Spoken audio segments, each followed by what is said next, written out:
After nearly half a millennium of colonial rule, first under Spain, and later the United States, Manuel Roxas became the first president of the independent Third Republic. The country faced immense challenges, rebuilding from the destruction of World War II, reviving the economy, and asserting a new national identity. Roxas' administration laid the foundation for economic recovery with the Bell Trade Act, which tied the Philippine economy closely to the United States, but was criticized for favoring American businesses. He also oversaw the rehabilitation of infrastructure, although corruption and political violence remained concerns. His successor, Elpidio Quirino, continued reconstruction and instituted social welfare programs, but his administration was plagued by issues of corruption and internal rebellion, especially from the Hukbalahap movement, a communist insurgency born out of wartime resistance. Ramon Magsaysay, known as the champion of the masses, brought a populist touch to the presidency. He gained popularity for fighting corruption, promoting land reform, and improving rural infrastructure. His military campaign against the Huks significantly reduced the insurgency, and his administration was seen as a model of integrity and pro-poor governance. After his untimely death in a plane crash in 1957, Carlos P. Garcia assumed office and introduced the Filipino First policy, prioritizing Filipino businesses over foreign interests. Diosdado Macapagal, elected in 1961, shifted the country's Independence Day from July 4 to June 12 to honor Emilio Aguinaldo's 1898 declaration. He worked on anti-poverty measures and land reform, though his tenure was marked by economic difficulty and increasing political opposition. Ferdinand Marcos was elected president in 1965, and re-elected in 1969, the first to serve 2 full terms. Amid growing civil unrest, economic decline, and accusations of corruption, Marcos declared martial law in 1972, citing threats from communist and separatist movements. Under martial law, Marcos ruled by decree, dissolved Congress, and suppressed dissent.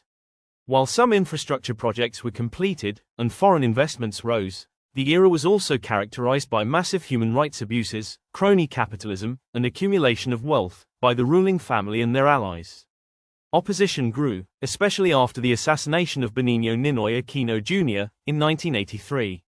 His death galvanized public sentiment, leading to the 1986 People Power Revolution. Millions gathered at the EDSA in a peaceful uprising that ousted Marcos and restored democracy.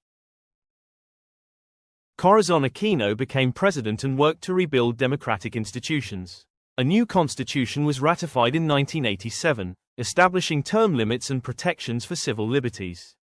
Her administration faced multiple coup attempts and challenges in dealing with insurgencies and economic recovery. Fidel V. Ramos, 1992 to 1998, succeeded Aquino, promoting political stability, economic liberalization, and infrastructure development.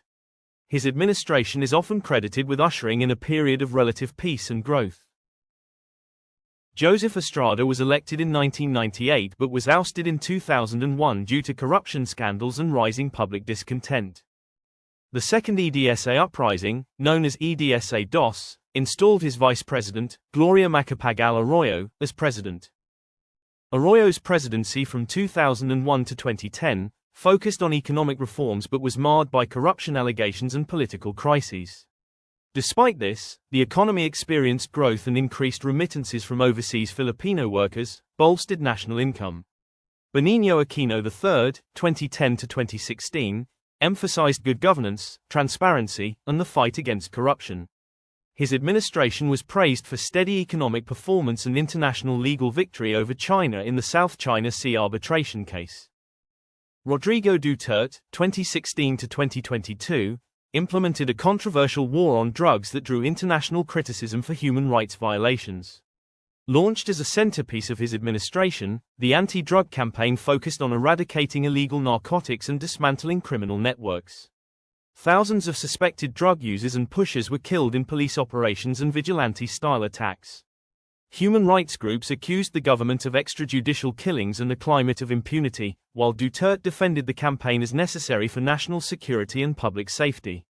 Despite condemnation from international organizations, the war on drugs enjoyed significant domestic support, especially among those affected by drug-related crimes. Duterte also pursued a foreign policy shift toward China and infrastructure development under the Build Build program. Ferdinand Bongbong Marcos Jr., son of the former dictator, was elected president in 2022. His presidency has so far focused on economic recovery, improving agricultural productivity, and balancing relations with the US and China. On March 11, 2025, former Philippine President Rodrigo Duterte was arrested at Ninoy Aquino International Airport in Manila, upon his return from Hong Kong. The arrest was executed by the Philippine National Police and Interpol under an international criminal court warrant, charging him with crimes against humanity, related to his administration's war on drugs. Following his arrest, Duterte was transferred to the Netherlands, where he is currently in custody awaiting trial at the ICC, in The Hague. Despite his detention, Duterte has filed to run for mayor of Davao City in the upcoming midterm elections, a position he previously held for over 2 decades. If elected, his son, Sebastian Duterte, is expected to assume the role in his stead. The arrest has intensified political tensions in the Philippines, particularly between the Duterte and Marcos families. President Ferdinand Marcos Jr.'s administration facilitated the arrest, leading to a rift with Vice President Sara Duterte, who is currently facing an impeachment trial on charges including plotting against the president and corruption. Public reaction to Duterte's arrest has been polarized. Human rights organizations have hailed it as a significant step toward accountability, while supporters in regions like Mindanao and the Visayas have organized protests opposing the arrest. The event marks a historic moment, as Duterte becomes the first former Asian leader to be detained by the ICC. The modern-day Philippines is marked by political realignment, economic recovery efforts, and rising geopolitical tensions. After the divisive Duterte presidency, Ferdinand Marcos Jr., son of former dictator Ferdinand Marcos, won a landslide victory in the 2022 elections, signaling both a political comeback for the Marcos family and a shift in public sentiment. President Marcos Jr. has emphasized economic recovery in the post-pandemic landscape. His administration launched initiatives to stabilize food prices, improve agricultural self-sufficiency, and attract foreign investment. However, challenges such as inflation, climate-related disasters, and slow infrastructure rollouts persist. Governance under Marcos Jr. has also faced criticism for its lack of transparency and heavy reliance on legacy politics, though it has avoided the overt authoritarianism of his father's regime. The Philippines has adopted a more balanced foreign policy. While maintaining economic ties with China, especially on trade and infrastructure, the Marcos government has reasserted its alliance with the United States, particularly on security matters. Joint military drills have expanded, and tensions in the South China Sea remain a central concern.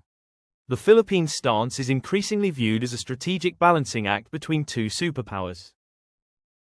The arrest of Rodrigo Duterte in March 2025 for crimes against humanity marked a watershed moment. Facilitated by President Marcos Jr.'s cooperation with the International Criminal Court, the arrest has polarized the nation and reshaped political dynamics.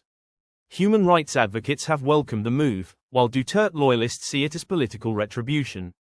Vice President Sara Duterte's concurrent impeachment trial has further escalated tensions within the ruling coalition. Modern Filipino society continues to grapple with inequality, education reform, and access to healthcare. At the same time, the digital economy is expanding, driven by a tech-savvy youth population.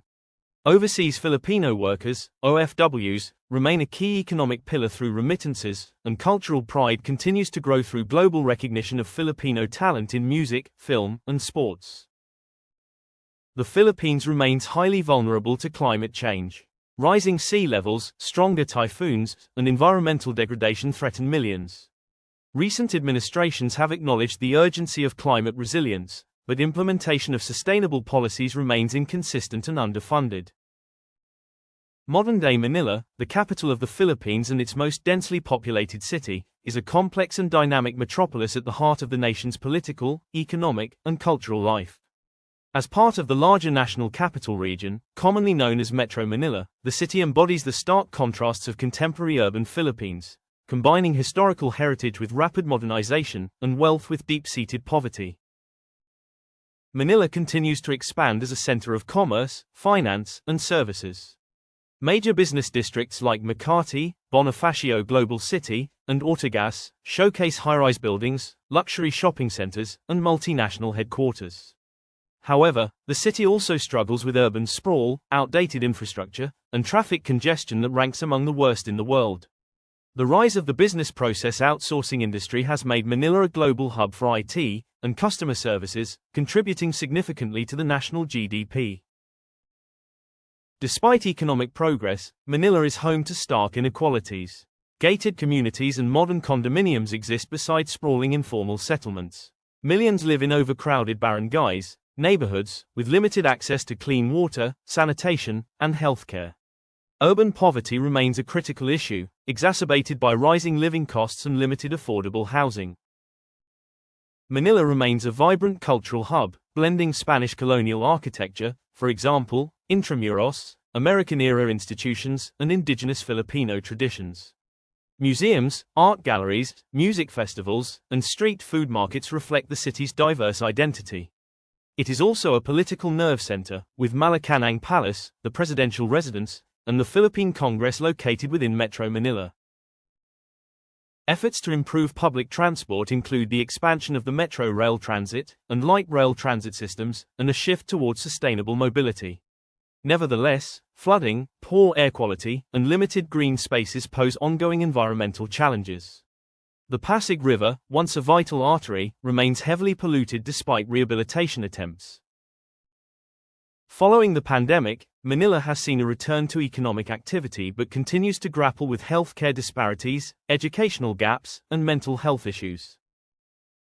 The city is central to the government's infrastructure plans under Build Better, More, aiming to modernize public transit and revitalize urban spaces. The Filipino people today are a tapestry of resilience, diversity, and enduring spirit. Numbering over 110 million, Filipinos are known globally for their warmth, adaptability, and strong sense of community, qualities shaped by centuries of colonial influence, natural disasters, and social change.